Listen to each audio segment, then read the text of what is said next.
Just want to say hello to everyone and just welcome you guys back for another exciting evening. You guys are the ones who make this show. It is the best time of my entire week. I know I say this every single week, but I mean it. It is truly the time that I get to connect with all of you, and I can feel you out there. I really can feel all of your energy just pouring into me as I pour it out to you. So I hope you can feel me as well. My name is Shari. We have a lot of new people. Anybody new in the audience tonight? Any newbies out there? Anybody new? Hi, yes, hi. Yes. New people? Awesome. Yay, new people. We love new people. We got all these new Facebook fans, and so I know there's a lot of new people watching. And for those of you who don't know me, if this is your first time, if this is your first time joining our community here, I am a registered nurse, a certified nurse midwife, a board certified lactation consultant, and the author of 2 programs, Simply Breastfeeding. It's a breastfeeding program on DVD that all of you have access to if you want, and it's awesome. It helped Jen, and This is Jen here. I'm going to tell you a little bit about her in a second of like, who's this person sitting next to me? I will introduce her. A lot of you do know Jen. And also my other program, which is Breast Pumps and Briefcases. I can never get this camera right. There we go. How's that? Can you see it now? Okay. This is an awesome DVD, CD. It's actually an audio CD for going back to work and successfully breastfeeding, which is what I did with both my children. Jen was my best customer.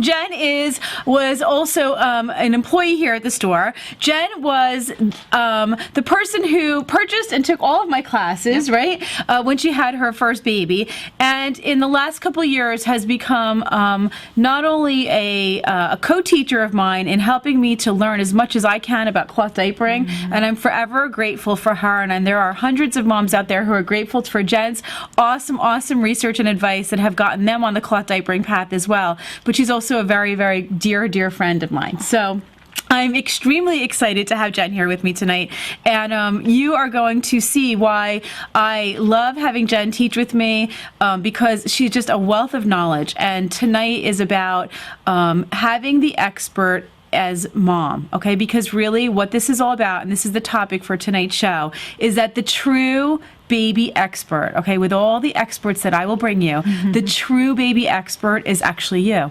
And you sometimes don't feel that way because you think, what do I know? I need to ask these questions. I don't know. I'm trying to like sift through all this stuff. But if we really stop to think about it, who knows your child better than you do? Okay, and I said that to like myself, like with Jade and Talia.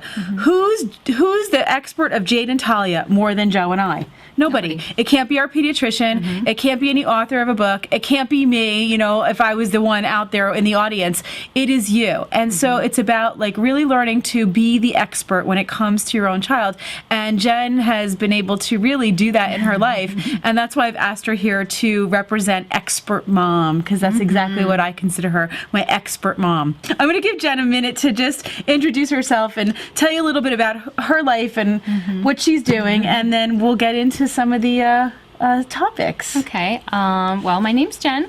My husband and I have a 30-month-old daughter, and when she was about 10 months old, we found out we were pregnant, and when she was about a year old, we found out we were having identical twins. Surprise!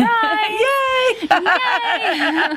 You see, you never know. Never. Be very careful. You just never know. Never. It's awesome, though. So we have identical twins and a 30-month-old, so 3 under 3. And I breastfed them all, I cloth diapered them all, and I made all their food, and if I can do it, anybody can do it. That's really the truth. And that's where I think that I really wanted Jen to come on here and show you an example of like setting goals for yourself, which we'll talk about in a few minutes. What is it that you want? Is it possible? Because so many of you are getting information from other sources that are telling you, well, it's twins, there's no possible way that you can breastfeed. And Jen and I had this conversation today. Her twins just turned a year, and they were exclusively breastfed. And she said to me, you know, how about the rest of your clients who have twins? Are they breastfeeding? And I said, the majority of my clients who are breastfeeding or who have twins are breastfeeding. And a large majority of the ones who've gone through my programs, who have worked with me, whether it was like long distance or in through the store and through the private classes here, have exclusively breastfed twins, which is almost unheard of these days. And so I think that it's really important to make sure that you understand that there are people who can be as inspiring as Jen, and that you can do it too. And so that's really why Jen's here tonight to talk to you. So let's get right into the topic for tonight. Okay, what do you think? Right. Yeah. So let's talk about it a little.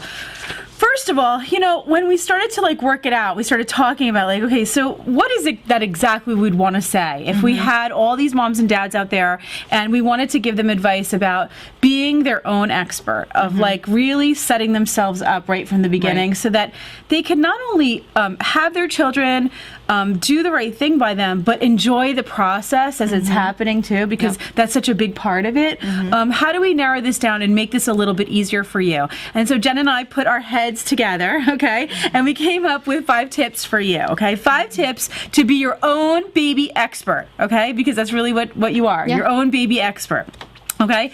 And so I'm going to have Jen talk a lot through this because she literally, I said to her this afternoon on the phone, I said, a lot of the advice that I give doesn't really come from my own breastfeeding experience. So many of you know that I struggled. I did breastfeed for both the children, but it wasn't like I'm giving you advice when I give you information from my programs or in my class of what I actually did. I did a lot of things wrong. And I also had my last child almost 7 years ago. That she's 6.5 years old. So what you have in Jen is somebody who has gone through my programs, who has done so many things that I wish I had done, like cloth diapering, and then also done it in the idea of having the twins and gone even above and beyond some of the things that I've done and other people that I know have done. And she's done it recently, and she's actually doing it right now. And that's in the trenches. In the trenches, right? Exactly. We'll call it in the trenches. I didn't want to say that, but that's true.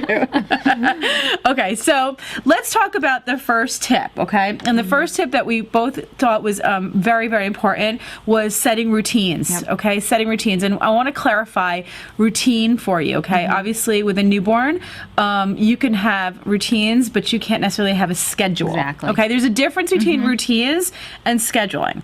Yep. Okay, it's sort of like when I talk about predicting your babies, predicting your baby's needs, predicting their behavior versus trying to schedule their behavior, which is very impossible to do with a newborn. Right. Tell me a little bit about how old is Lily now?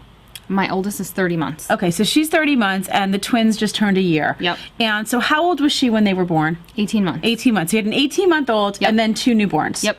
Awesome. Okay, so tell me a little bit about what would be some of the things that you would discuss when it comes to the routines. What are the most important things? Well, I think for mom, a routine is really important just for you, so you feel like a human instead of like a cow like I did, or whatever it is that you feel. You want to wake up in the morning, try to grab a shower, try to get yourself some semblance of decent, so if someone comes to the door, you're not hideous and horrified. And for baby, they need to know what comes next. They need to know after I eat, I play. After I play, I sleep, and when I wake up, I eat. It's not that it's a set schedule, it's 7 a.m. I have to do this. It's that it's a routine, and that everybody kind of can get into a groove and feel what's supposed to happen next. Yeah, I think one of the things that you said that's really, really important is part of the routine when we're talking about setting routines, and pretty much for everything that we're going to say has to do with taking care of yourself as well, because this is dual things. You matter. You really matter. And if you're not taking care of yourself, and so the routine for yourself of getting up, taking a shower, not staying in your pajamas all day, okay? Those type of things. I think just changing pajamas. Even though I pretty much stayed in my pajamas all day today, so that's different. I was allowed to. That was just my day off. Right. But doing it on a daily basis, okay, making sure that you're taking care of yourself and not letting it all go, you will feel better. And when you feel better, your children will feel better. They feel it, and you'll be a better mother. So. How about just being overtired, those kind of routines? I think something that I wish I had known with my oldest daughter is never keep a little tiny baby up for more than 90 minutes. Ever. Just never. Don't do it. You're asking for a problem, because they all need to sleep a lot.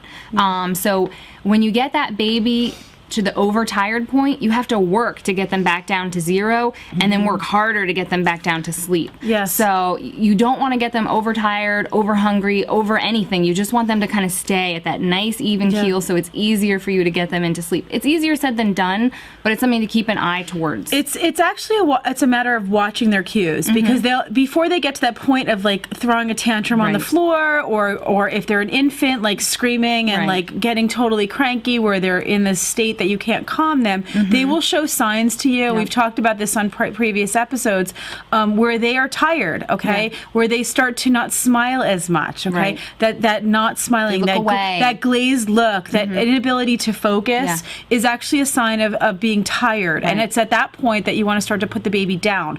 What happens when a baby gets overtired is that they start to secrete hormones like cortisol that then, keeps them creates stress. It creates them where they don't sleep well. They have harder times to sleep. They wake up more. They wake up more. They don't sleep through the night as easily. And, and it also, what some studies have shown is that it has long-term effects on your child. It's very hard to catch up for that lack of sleep. In that first year, they need so much sleep. It's a lot of the time when their brain is developing is when they're sleeping. And when they're not sleeping, you can't really catch up for that time. So it's extremely, extremely important. If you're thinking to yourself, oh my God, what did I do to my child? It's never too late to start, and you can train them on these new routines, okay? So this is the whole point of the show tonight, is to learn something new that you may not have done before. What about hunger, too?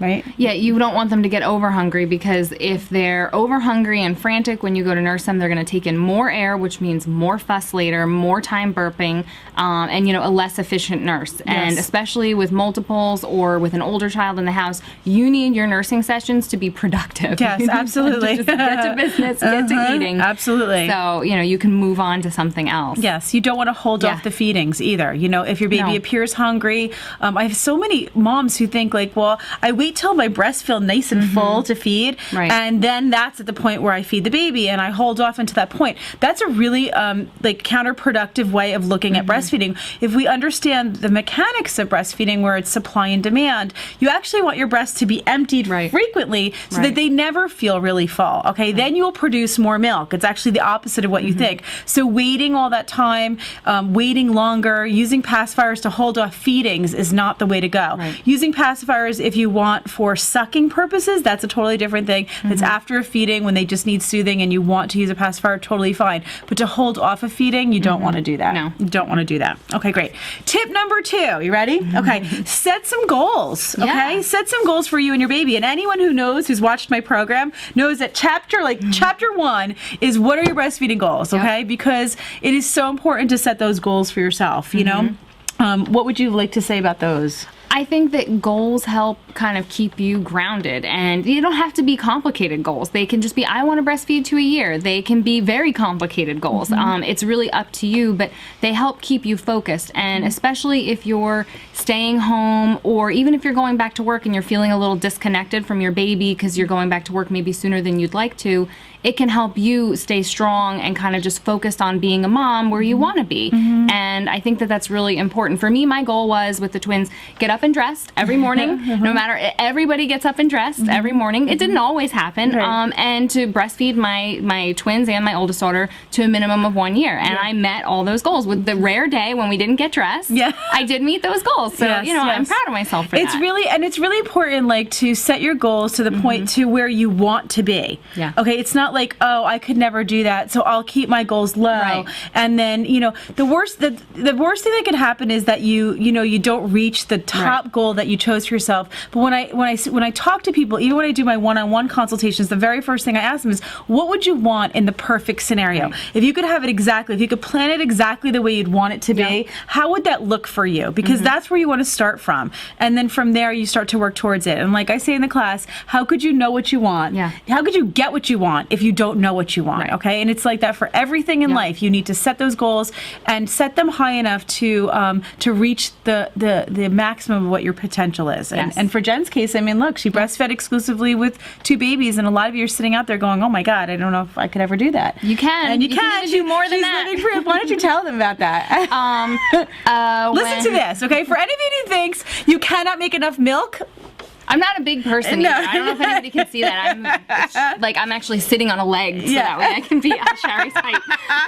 But I'm not a big person. When my girls were 4 months old, my cousin had a baby, and her baby wasn't gaining weight. So when my girl started dropping a feed, I started pumping for her baby, and her baby gets about 8 ounces of my milk a day. Yep. And I'm still doing that. So How wonderful is that? Jen's been able to feed 2 babies, Yes. and also pump extra milk to give to her cousin, donated Yes. breast milk, which I think is, first of all, there's just the amazement of like how you've been able to produce like that. You definitely It's a routine. It's the a career routine. for you, right? It's a routine. But then also brings up the whole concept of donor milk and how important that is, and how much we just don't turn to that here in this country very much. And it's like our first instinct is to go right to formula when there really are other options, whether it's a family member, like in Jen's case, where she was able to do that. She didn't ask me either. She felt uncomfortable asking me. I was like, I got a freezer full. Take it. I'm so happy. Take it. Please, and somebody. it's obviously very high fat Yeah, milk. my kids are fat. Can we give them a picture of the kids? Yeah, All right, let's get absolutely. pictures, Taylor. Let's show her babies. Here's her. Look at this picture. Oh, Leave it yeah. up for a second. Look how cute. Okay, They're like that was 7 telling months me. old there. My little Was that chunks. little Bo Peep and her sheep? Yes. Oh, so cute. So cute. And those are 2. Look at those chunky faces. Oh my God. Oh, so cute. All right, great. Awesome. Let's also show Jen's other picture. She's nursing on her twin pillow there. There she is. They're nursing. like 4 months old there. Oh, awesome. My mushies. Oh, see how nice that pillow is? Hold it for 1 second. See how nice that pillow is? What it does is it actually holds the babies right in the right position, up high enough to your breast, but then also it curves in so that they curve towards you and they're not rolling off the pillow. You know, and I know personally from being with Jen since the beginning, you didn't do them both at the same time all the time, right? It was always, sometimes you did one, sometimes you did both. No, most of the time I did them both at the same time. But if somebody wanted to stay on for longer, then I could take one off because I have one that was more efficient eater. Awesome, So. awesome. And there's some of you out there who want to do one at a time, which is totally fine too, and that pillow will accommodate it. But I just wanted you to get to see Jen. How did I sleep? Holding my babies. I slept with one in my arm like this, and my husband on the other side of the bed slept with the other one in his arm like that. We That's need how we slept. we needed a picture of that. I do have You one. do actually. have one? Oh, okay, we'll bring that up later. Okay. The other thing to think about when you're talking about your goals is don't compare yourself to your neighbor, okay? Right. This is like, it drives me crazy every single time I talk to moms and they're like, I'm breastfeeding and the baby's gaining weight, but I'm really concerned because the baby's not as fat as my friend's neighbor baby. pumps 19 ounces. Yeah, my neighbor can make all this milk and I can't pump anything. And so, you know, you're comparing yourself totally to other people or even to yourself with another child. Right. You know, and that's where I think it's really, really important to understand that each child is individual, just as each mom is individual, to compare yourself. I mean, Lily was little, right? Yeah, my oldest daughter was a teeny tiny thing. The doctors wanted us to give her formula from day one, even though she was gaining weight in the hospital, which they were just crazy. Yeah. And the twins are like muy gordo. I mean, they're huge, chunky babies.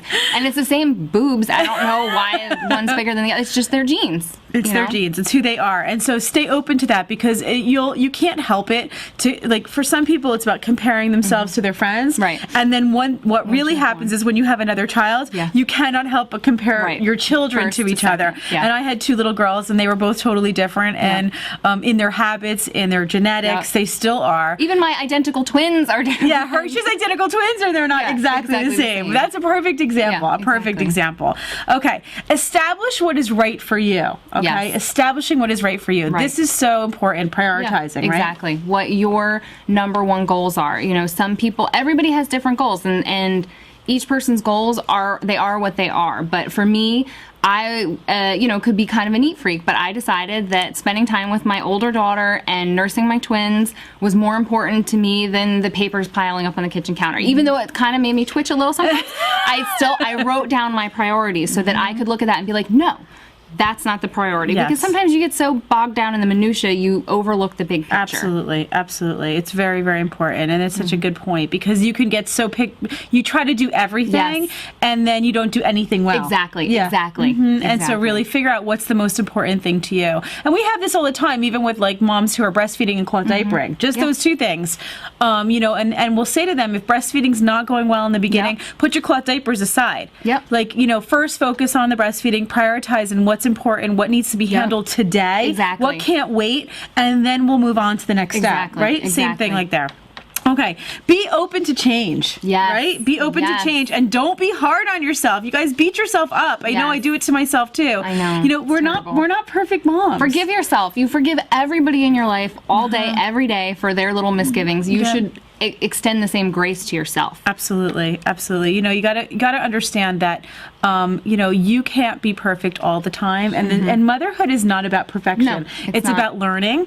And it's doing the best you can Doing at the the best time. you can, doing the best you can at the time, learning and moving forward and being as knowledgeable as possible. Right. Right? Getting the knowledge, spending the time learning, and then from there, you know, being easy on yourself. Right. Being easy on yourself. And what we mean by being open to change is that, you know, it's just that the child will not always stay the same. No, and neither will you. Yeah. You'll evolve, they'll evolve, and then all of a sudden the medical advice will change anyway. Right. So like when the issue that you had last week, and I'll talk to people again in my private practice where they're dealing with one issue, and I'm like, don't worry, it's not going to be an issue next week. Next week we'll be talking about something completely different, because remember, your child is growing so much in that first year that they go from this little tiny newborn to a walking toddler, talking thing, and so the issues will change over time. And for those of you who are moms, you know exactly what I mean by that.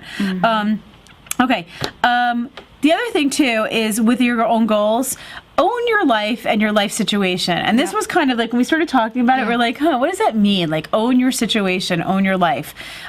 Make the choices that work for you, and then don't feel guilty about don't them. apologize for them. Exactly. Decide what you know, when I first decided to stay home with my oldest daughter, I would like apologize and make excuses like, oh, the industry's bad. Oh, the job market's bad. Oh, that wasn't true. I just wanted to stay home with her, and that's okay. I should have given myself permission to be like, no, I want to stay home. Exactly. You know, I should have said that, and I didn't, and now I am. Yeah, no, it's good, and it's empowering. It's empowering to own it. And if you're a mom who needs to go back to work or has to go back to work, understand that even in that situation, your life is yours. Yes. You chose the life that you're in. It's all good, and this is try to understand where I'm coming from with this. It's about. You're not the victim in your life. Right. You are the cause and the responsibility in your life, and there's something very empowering about that. You know, for me, I chose to go back to work, so I was the opposite, right? Exactly. And you know, and I could have said, poor me. You know, I built this whole thing, and I have to bring the kids to work, and I have to go back to work, and I can't stay home with them. But what I decided to do was understand that I built the life that I had. Right. I created the business that I had. I created my life, and this is what it was. Live it and enjoy it. Live it and enjoy it. Exactly. It's awesome. Awesome. Okay. So number 3. That was all to number 2. We're still on to number 3 here. Number 3. Okay. I'll tell them. Follow your instincts. Oh, Mommy knows such a big best. one. Such and a big one. It's tough. It is tough at times because it's really hard to unscare someone. You know, I just really a great point. It's hard to unscare someone. So, like, you know, when one of my daughters had a fever, our regular pediatrician was trying to get us to give her Tylenol, and I was like, I don't want to. I've never given any of my kids anything like that. I don't want to. I'm not going to do it. I'm not going to do it. And I was scared not to give it to her, but I didn't. And then, you know what? 3 days later, a Tylenol recall came out with the exact bottle that we had. There you go. And I'm not psychic, but it didn't feel right to me, so I didn't do it, and I'm glad I didn't. There are things where it didn't feel right, and I totally ignored my own heart, and I regret it to this day, but in some of those cases, you know best for your own child. You know what they need. We have talked about this so much on the show, on so many episodes, about following your instincts, about following that voice inside of you that's telling you, no, that doesn't seem right to me. Right. All right, and the voice that tells you, you know, the doctor's saying this, Right. and Dr. Susan was on with us last week, and she was amazing, and she was a pediatrician, and she told us the same things, that, you know, in the end, the best doctor for your child, the best expert for your child is you. Right. And so, You need a doctor that listens to that. Yeah, and she was amazing. How many people loved Dr. Susan? Weren't they? Yeah. Wasn't she great? We're gonna have her Very back. cool. Very cool. We're gonna have her back on the show. She was awesome. You know, it's just one. You don't find too many pediatricians who are as open as she is, and as knowledgeable as she is. So we will have her back for a future episode.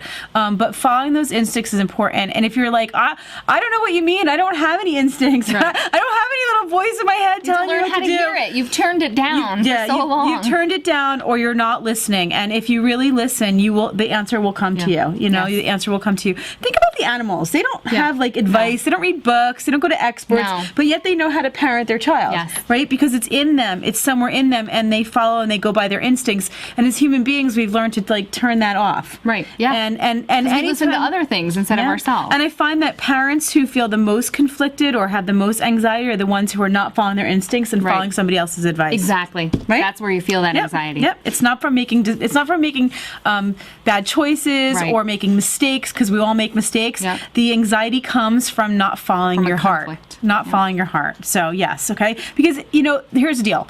How many books are there on parenting?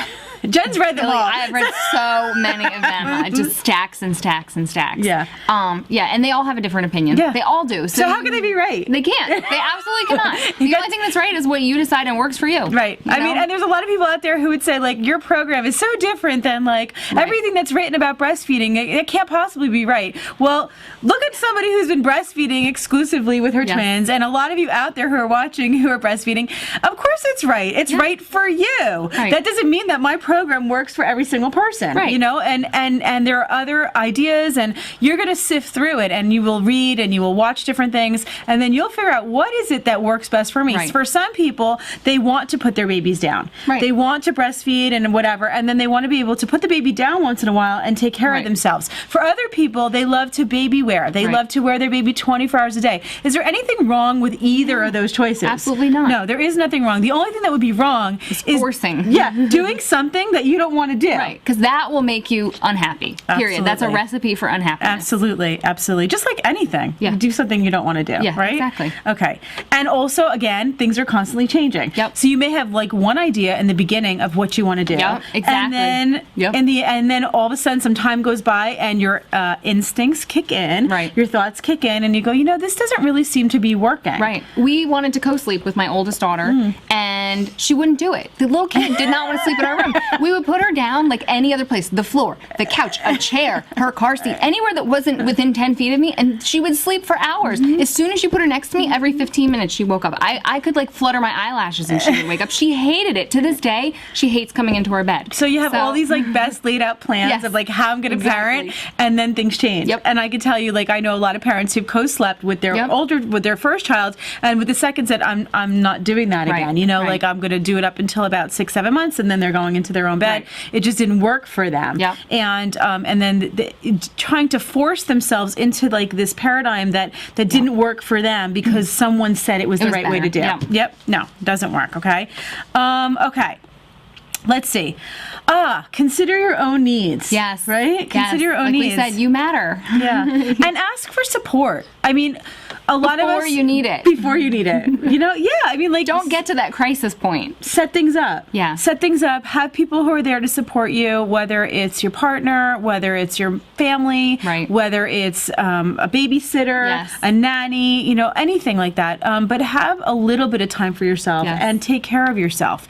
So important. We can get so caught up in just baby care that, you know, mom is like withering away because she's not eating. Exactly. Like literally. Or drinking. Not drinking water, not eating, not taking care of herself, not getting UTIs. Yeah, exactly. I did that. Exactly. You know, and not sleeping, you know, especially like when the baby sleeps. We say that, it seems cliche to say it, but it's the truth. You're exhausted, and sometimes we can't control that. Our babies may be waking up during the night. It's normal. It's natural for that to happen. But nature intended for you to be sleeping during the day, not on the computer or not, you know, like vacuuming, cleaning the house. You need to be able to take care of yourself. Right. And don't feel guilty for taking that nap, because I always did, and it was so stupid. No one would have begrudged me with 3 little kids the nap when they were sleeping, but I still feel guilty if I even nod off. You know, during the day. And not being productive. Doing something. As if you're not productive by napping. Yes, seriously. Okay, so here's the thing, okay? You get permission from me, you understand that napping is extremely productive for a mom, okay? Because that is what keeps your brain normal. You know, how many of you have mommy brain out there? Who's experienced mommy brain? Okay, where you're just like, will it ever come back? Yeah, when I had my kids, my mommy brain just kicked in, and whatever was left, they sucked it out through my breast when I was breastfeeding. It's gone. It's all gone, and it hasn't come back. And so, being completely overtired and not like allowing yourself that time to take that rest is very bad for your child. Right. Yes, exactly. Because you don't have the same kind of patience for them. So if you can't do it for yourself, placenta brain. Exactly. What is mommy and placenta brain? that's when you're pregnant. But if you can't take that time for you, okay, you're a dedicated mom, take it for your child, because that 20-minute cat nap is going to help you be less patient when they won't stop crying. I mean, more patient when they won't stop crying or break something or whatever it is. It's going to help you recharge. Yeah, I see a question coming through. I just want to say hi here and answer. How can you get rest if you have other kids who don't nap? TV. All my kids nap. All my kids nap. They all nap. All my kids nap. But I mean, I would seriously, when I was pregnant with the twins and my oldest daughter transitioned from 2 naps to 1 and I was exhausted and sick and horrible, I would literally lock her in the playroom and put a blanket down and lay on the floor with her, and she would just like poke me in the face and play. And it was, maybe 20 minutes, but it was something of a cat nap. You find your ways, or you get somebody like a mother's helper to come in, a teenager in the neighborhood, somebody to come in, maybe after school just for a little while to play with your child while you're home and take a little bit of time if you really feel like somebody said Sesame Street. Sesame Street, there you go. All right, Jade was an Elmo addict. I have to say, she loved Elmo. Talia wouldn't watch TV at all. So it all depends on your child. There's another example of and they're still the same. They're still the same. And last but not least, very, very, very important. Okay, is keep perspective. Absolutely. Okay, what do we mean by that? It is so damaging to be sitting there at 8, 9, 10, 11, 3 o'clock in the morning, whatever it is, thinking, I'm never going to sleep again. This kid is never going to stop. This is never going to end. Like, that's so damaging. Like, every time you have that thought, it just like chips away at your like hope and whole self. I mean, it's really a damaging thought. And especially for first-time moms, you don't realize how fast that year goes. And it's so easy for me to say that now, sitting back here at 12, I remember with your first baby, 4 days postpartum in my office, and I'm like, Jen, I promise you, it's not going to stay like that. But, you think, like, when you have those feedings every 45 minutes, because that's what it was with the twins, you're never going to sleep again. And you just crave it. And it will get better. Everything will get better, whatever it is. Your child will not go to first grade unpotty trained. Your child will not go to college with their blankie. They will not go into 8th grade hanging off your breast. Like, it will be fine. It will get better. These pictures in my mind. Sorry. Okay. But it will get better. And I think the damaging thing is all the moms that I know and really can talk with, they get into that rut where they're like, oh my God, I'm never going to be able to take a shower without hearing phantom cries. You know, you have this like PTSD where you hear crying for a long time. I still hear it. I'm like, who's crying? Who's crying? No one's crying. So, but it does get better. It really does. It's slowly, but it does get better. I know what I used to do? I used to rock. Even when I was holding the baby, I'd be rocking because I was so used to just rocking all the time. Or an empty stroller that I was pushing back and forth. Who does that? Am I the only one that was crazy? No. Seriously, I'll turn down the radio in the car. I'm like, who's crying? And I'm alone in the car. Like, seriously. So they're not even there with you. They're not there. But it does get so much better. And I think people just get so stuck in that little moment of like, it's tough. It's hard. It's the hardest thing I've ever done. And I've done some hard things. Yeah. But it gets easier. And then you come out the other side of it and you're a better mom. Right. And a better person. Awesome. Totally. And then last thing you were going to say was fake it till you make it, right? Yeah, fake it till you make it. Fake it till you make it. You don't have to be perfect from the beginning. Right. You don't have to let anybody know that. Right. You just go on your way. Yeah. You be a parent. We all start from the same place of knowing nothing. Okay? We know nothing. Everything that we thought we knew is wrong. Everything we thought we knew is wrong. It didn't work for our baby. Yes. And it's going to be by trial and error. It's trial by fire. It's true. And I always tell people, like with breastfeeding or cloth diapering, when they come in to get the cloth diapers and they're like, oh my God, review this with me one more time. And I'm like, okay, so today you're going to practice 12 times today. Right. And they're like, oh, so I'm going to get it, right? I'm like, yeah, by the end of the day, you'll know what understand. to do. Yeah. Okay, it's fake it till you make it. Just keep going, and it will all come together like it has with us. Our children survive in spite of us. That is the good news. They survive in spite of us. And just by, let's say this, there is not one of you, okay, out there who is watching, who is not an awesome, awesome parent, or you wouldn't be watching this show. Exactly. Okay, what would you be doing right now? You'd be out somewhere. You'd be watching TV right now, doing some like brainless activity, but where are you? You're here with us. You're tuning in every single week to get the information and the knowledge. So if you're sitting out there, anyone who is sitting here watching is an awesome, awesome parent, which is And a baby expert. And a baby expert and a total baby expert of your baby. And that's what makes this such an honor to be doing this with you, because I know who I'm speaking to, and it's an amazing, tremendous group of people. So we got some really good questions. We're going to try to cover as many as we can. We're getting short on time. You know, you guys, we are constantly running out of time on this show. It goes way too fast. But there was a question that came in from Karen in Arizona, and she asked, will the baby ever get too big for the My Brest Friend pillow? And you know, my personal answer to that is no. But there may be times at a certain point where you don't need it anymore. Right. Okay. So, typically if you want to still use the pillow, when you first start wearing it, the right way to wear the pillow is up underneath your breast, so that the baby's actually being supported up at the breast. As the baby gets older, you drop the pillow down and it still supports your arm to cradle the baby. But, for most moms, there comes a point where you just don't need anything. Right. And so you may need it, you may not, but you can always use it. Unless you have twins. I still need mine with my twins, and I didn't at this age with my oldest. Yeah, because it was just it's easier to support them. That's a really good point. And then also, dads can sit and hold the baby with it as well. Yeah. Jen had brought up another point, and we saw it in the chat room too, about does the pillow fit plus size women, like larger women? The Brest Friend twin pillow is actually also the Brest Friend plus size pillow, so it will fit a plus size woman or a woman with larger breasts very nicely. Yeah. It is bigger, but it also is very supportive. Yes. So. Yes. There's actually a plate, of extra cushion right that goes right inside the pillow, and you can take it out. So there's a lot of room, and it'll open up big on both sides. And so for somebody who's larger, who may have some difficulty with having this smaller pillow wrapped around the way you need it, this may be a better choice for you. Yep. Keep that in mind too for anybody who's winning. If you're not having twins but you need a larger pillow, please pick that one. Okay. Awesome question. All right, let's go on to another one here. We've got Becky from Texas. 2 babies, double nursing, double diapering. Do you know that? That sounds a little familiar. Yeah, I don't know. Said that, right? The babies are preemies and only take about 50 mLs. Okay, that's about almost 2 ounces every 3 hours. Okay, what can my daughter? Okay, so this is a grandma calling in for her daughter. Okay, what can my daughter do to keep up with her milk, keep her milk supply, but not drown her babies in breast milk at each feeding? Okay, so here's the deal. If you had 2 babies and they're each taking 2 ounces, why does she have so much leftover milk is my question. Is she pumping? Is she overproducing? Because what I would think is that beyond the initial engorgement stage, she shouldn't be making more than that. So if she's gotten a bad advice, which this is very common, to breastfeed and then pump, what she's actually doing is she's breastfeeding quads right now.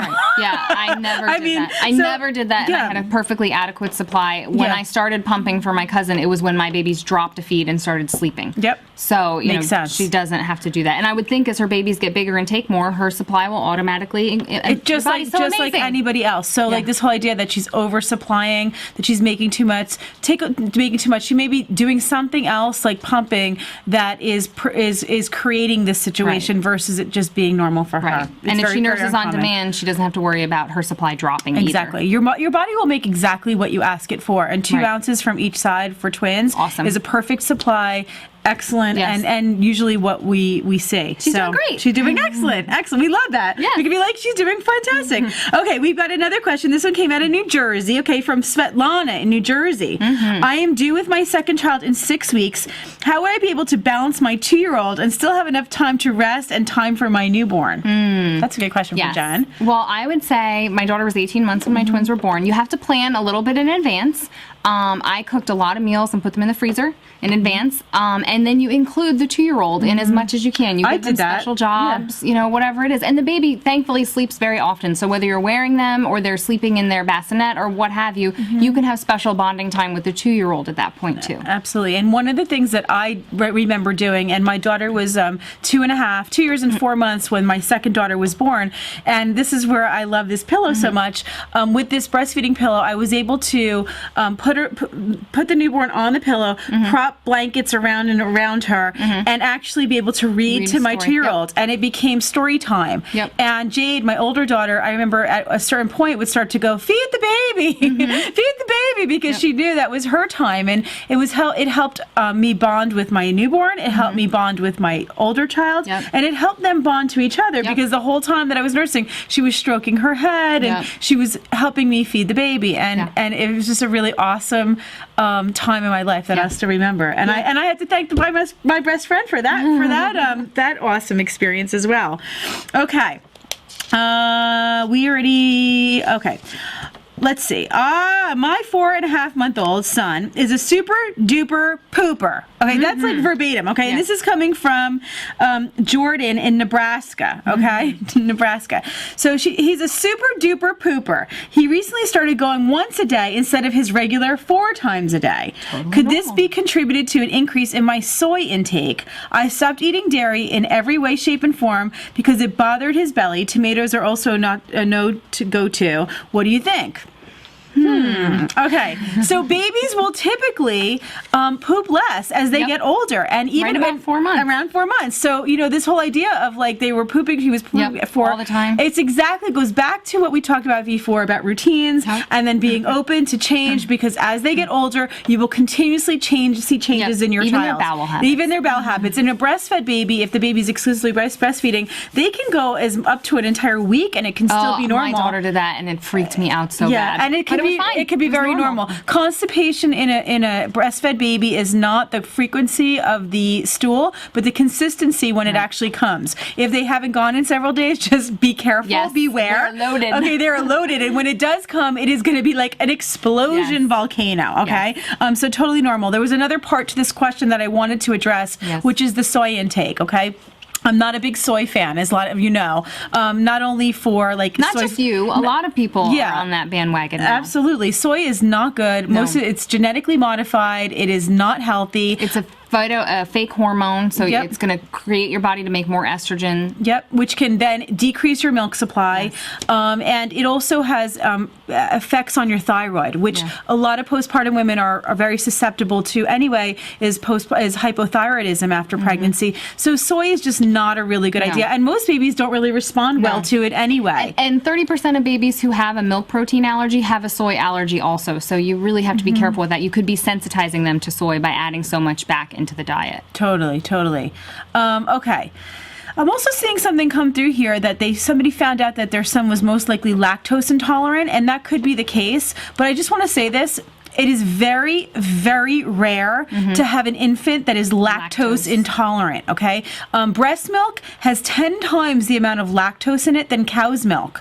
And so it's very rare to find an infant that is lactose intolerant. Sometimes people will mistake a cow's milk protein intolerance to a lactose intolerance. They're two different separate things. The protein in the cow's milk, they're very sensitive to usually.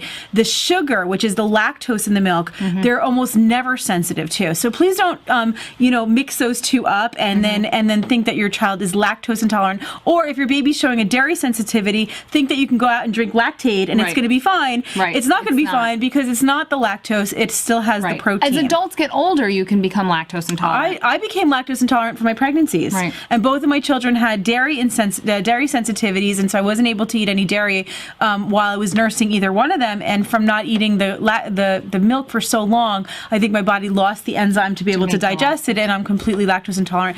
There is something really good on the market. It's called Yes Dairy, and it's an all-natural lactate type of pill, but it's the only one that works. It's chewable, and it's totally natural, and I love it. Okay. Awesome. All right. How do you feel about taking your newborn into the workplace? If you could, would you? Well, I'll personally answer this question because both of my children were with me in my workplace, okay, and I set that up for them. I guess it depends on the type of work that you're doing to make sure that they're totally taken care of and that they're not at risk in any way. And what I mean by that are who's around, which people are around, who's going to be caring for the child, what kind of environment are you in. With my first child, I was running an OBGYN practice. I had a nursery built and a nanny with me. And that enabled me to do my job effectively, see my patients. Obviously, I couldn't be in the middle of an exam and go run out to take care of my baby. But when in between patients, if the baby needed me, If the baby was hungry, I was able to breastfeed. And so I set up my life to be able to do that. And I was very fortunate that it worked out like that. With my second, I had the store. She was here with me. She exclusively breastfed to the point of like no bottles at all, no pumping, refused everything. And so I literally exclusively breastfed her the entire year from the breast. And I couldn't have done that if she wasn't at the workplace with me. I wasn't about to give up my entire business for it. So. But you do need to set yourself up for that, and you do need to have another caregiver there. I think that's extremely important. If you're going to go back to work, make sure that that child is getting the attention that they need, and not sitting in front of a TV, or not being attended to, or not being watched properly. They still need the attention, but it's nice to have them with you if you can. So if that works for you, perfect. Love that, because I did it myself. Okay, let's move on to another question here. I have a family member, and this one came, the last question, just to let you know, that one came from Lisa in Florida. I just want to give credit to good questions here. Okay. So this one is a question from Jessica in Louisiana. Okay. And Jessica said, I have a family member that is uncomfortable with my breastfeeding. What can I do to help them become more open to it? Okay. So I have two answers to this question. First is, who cares? Okay, that's their problem, not yours. Exactly. And that's like the harsh answer to the question. Because in the end, if they're not open to it for whatever reason, and you didn't really give a reason as why, maybe she didn't breastfeed herself. Maybe she feels for some, I don't know, has moral reasons for not wanting to see you do it. I don't know what the issue is, but it doesn't really matter. Who cares? This is your child. Yes. She does not have to agree with it or not. It's up to you. Or he. It could or be he, exactly. And the other answer I would give is, give them the reasons of why you're doing it. You're doing this for the health of your child. Show them the studies that are out there. Show them, the benefits of breastfeeding. I know that, a lot of people have issues with family members who are not into them breastfeeding, and it really cannot become between you and your child. It cannot come between you and your child. So that's very important. I was glad to see that question come through, because people sometimes are dealing with that issue but are afraid to ask it or talk about it. Okay. Let's see. Kelly from California. What are the benefits to twin moms feeding both babies at the same time?